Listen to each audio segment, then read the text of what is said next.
आचार्य श्याम सुंदर गौतम जी महाराज द्वारा आयोजित कथाओं, भजनों और सत्संगों का श्रवण करने के लिए फेसबुक, यूट्यूब और इंस्टाग्राम पर फॉलो करें। बिल्व वृक्ष की महिमा बताते हुए महादेव के जो गण है नंदीकेश्वर महादेव, ये सनकादियों से बता रहे हैं। सनकादियों ने पूछा, हे नंदी, आपसे ज्यादा बिल्वपत्र की महिमा कौन जानता होगा, आप ये बताइए। इसलिए आप हमें बिल्वपत्र की महिमा बताइए।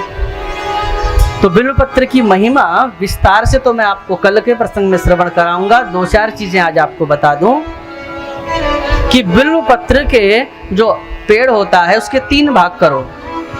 जो ऊपर वाला भाग होता है उसमें ब्रह्मा, और जो बीच वाला भाग होता है उसमें विष्णु, और जो जड़ वाला भाग होता है उसमें महादेव का वास होता है। लक्ष्म्याः स्तनतोत्पन्ना, ये लक्ष्मी जी की उपासना से ये वृक्ष प्रकट हुआ था।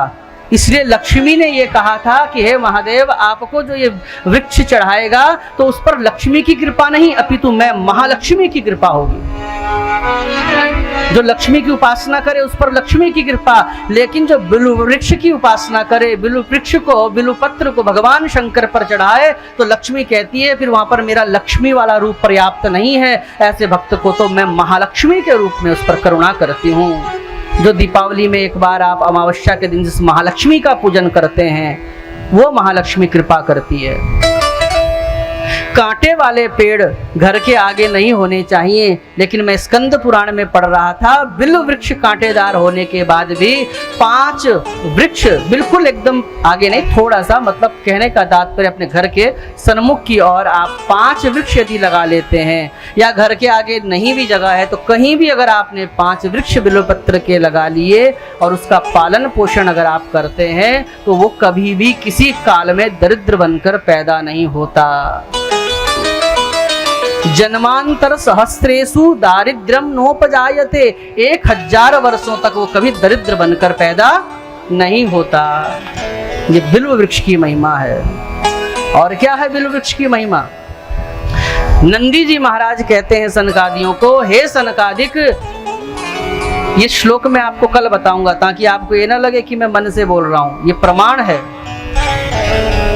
लिखा है कि बिल्व वृक्ष के नीचे थला बनाकर, थला समझते हो ना, पानी डालने के लिए, वृक्ष बिल्व वृक्ष को लगाकर उसके चारों जब थला हम बनाकर उस थले को जब पानी से भर देते हैं और सायं काल में उमा और भगवान शंकर जब निकलते हैं अपने भक्तों की रक्षा करने के लिए, और जब भगवान शंकर की उस बिल्व वृक्ष के नीचे बने थले में जो पानी भरा है, लबालब भरा है, गर्मी का महीना है या अन्य कोई महीना है, पानी तो पेड़ों को चाहिए ही होता है, तो जब उस थले को महादेव भरा हुआ जल से देखते हैं तो महादेव इतने प्रसन्न हो जाते हैं कि उस भक्त को हमेशा भगवान कल्याण करने की शपथ ले लेते हैं। ऐसी बिल्व वृक्ष की महिमा है।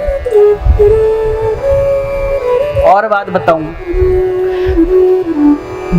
12 ब्राह्मणों को बिल्व वृक्ष के नीचे बैठाकर शुद्ध देशी घी में बनी हुई खीर खिला देने से भी महालक्ष्मी की कृपा होती है। और जैसे कि हम पार्थिव लिंग बनाते हैं उसमें बम्बी की मिट्टी बताई गई है या फिर कहीं अन्य शुद्ध जगह की मिट्टी बताई गई है, तो उसमें अगर आपके पास आसपास बम्बी ना हो तो मिट्टी लानी हो तो फिर बोले उस बिल्व वृक्ष के नीचे की मिट्टी से आप शिवलिंग का, जब पार्थिव लिंग का जब आप निर्माण कर कर पूजन करते हैं तो महादेव को बहुत प्रसन्नता होती है। उस पार्थिव का यदि विसर्जन करना है तो अगर आपकी नदी आसपास नहीं है, या नदी आजकल इतनी मैली हो गई है, हमने कर दी है कि उस नदी में नाले मिले हुए हैं, तो ऐसे में आप महादेव को कहाँ उसमें विसर्जित करोगे? तो ये लिखा है कि आप फिर उस शिवलिंग को किसी बिल्व वृक्ष के नीचे उसको डाल दीजिए, फिर समय के प्रभाव से वो मिट्टी स्वयं उसी के थले में, उसी की मिट्टी में मिल जाएगी। तो बिल्व वृक्ष के नीचे भी पार्थिव लिंग को विलय करने की, विसर्जन करने की विधि नंदीकेश्वर महादेव बताते हैं। तो ऐसा बिल्व वृक्ष बड़ा पुण्य प्रदायक होता है। तो मैं बात यही तो आपको कर बता रहा था कि पुण्य विवर्जिता, जब इतनी सरल सरल चीजें हैं, दुर्वा तोड़ने से कोई पैसा नहीं लग रहा है, बिल्वपत्र तोड़कर भगवान शंकर को चढ़ाने से कोई पैसा नहीं लग रहा है और हमारा पुण्य भी इकट्ठा हो रहा है, तो फिर हम कंजूसी क्यों करते हैं।